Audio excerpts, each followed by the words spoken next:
Designing Splunk architecture. Learning about Splunk design before implementation of our enterprise level high availability multi-site clustering is very much necessary, since you will have a clear idea of how bigger environment we are implementing as part of our tutorial. Trust me, it will be one of, like, you can say it like you have implemented this implementation, because you will be as part of each and every step right from the beginning of designing the architecture till the time we complete it and publish it on the Amazon AWS cloud. Before jumping on to designing completely the architecture, we need to understand that architecture design without a proper representation will not have effective impact. To make Splunk architecture design impactful, we will have to do couple of preparatory work, like having Visio installed and making sure that we have Visio tools installed and what each icon means.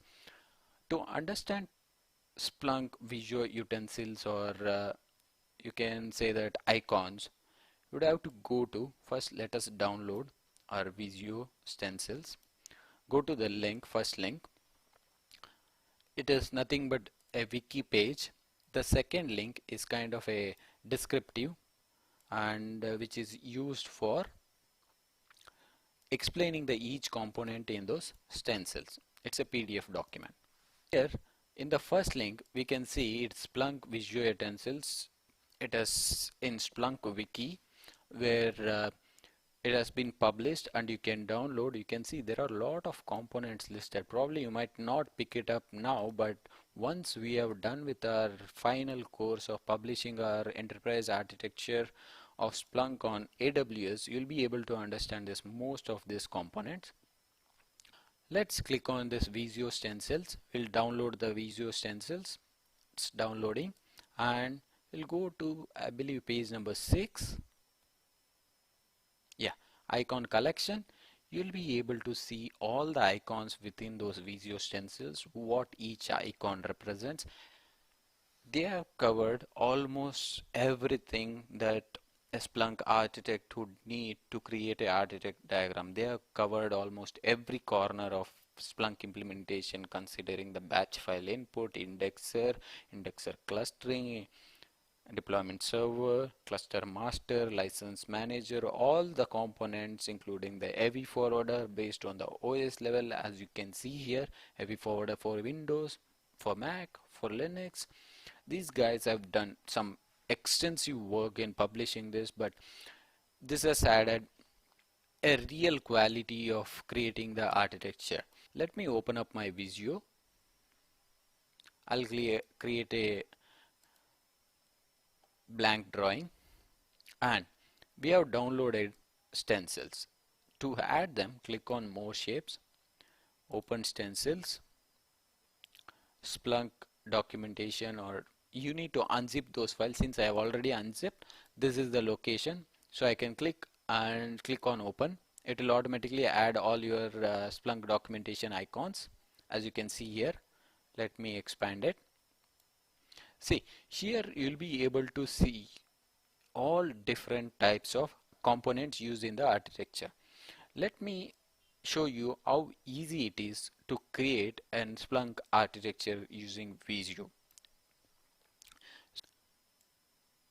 I am a user, and my Splunk architecture, I'll build one simple architecture considering some small, let's say 10 GB license size. I will have a couple of searchers, not 10 GB, let us say it is a medium size. I will have a couple of firewalls sending logs. And let me have one more firewall. Where is my indexers? I've added my searchers. Yeah, I'll add couple of indexers. This is one indexer, this is group of indexers. So it is, we can consider them as multiple indexers. So what else I need? Probably AV forwarder. AV forwarders. I'll add one forwarder, which is our universal forwarder client. I'll have one Linux forwarder. I'll have one for Mac forwarder. These are nothing but the agents that are sitting on these servers. Like this is generic, this is for Linux, this is for Mac, and we will add our Windows forwarder also. It's a group of forwarders. So this is usually the data sources you can represent it as one, block. Let me put a container, or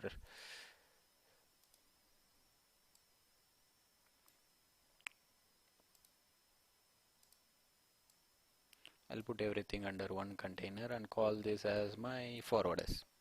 That's it, job done. So all this will send. Let me pull out couple of arrow marks, whichever you feel comfortable you can use them. Not the two side, I'll use the one side because forwarder is sending logs to my indexer. I'll create a rough one. I have already created couple of architecture. We'll go through them one by one. I'll create one for my search head. This will be a two-way because search head searches and your indexer responds with the results. Similarly, there will be a two-way from the user. When I say two-way, it's like visual representation of the data. He is querying and he is getting a response in visualization. This is how a typical architecture. I know this looks ugly.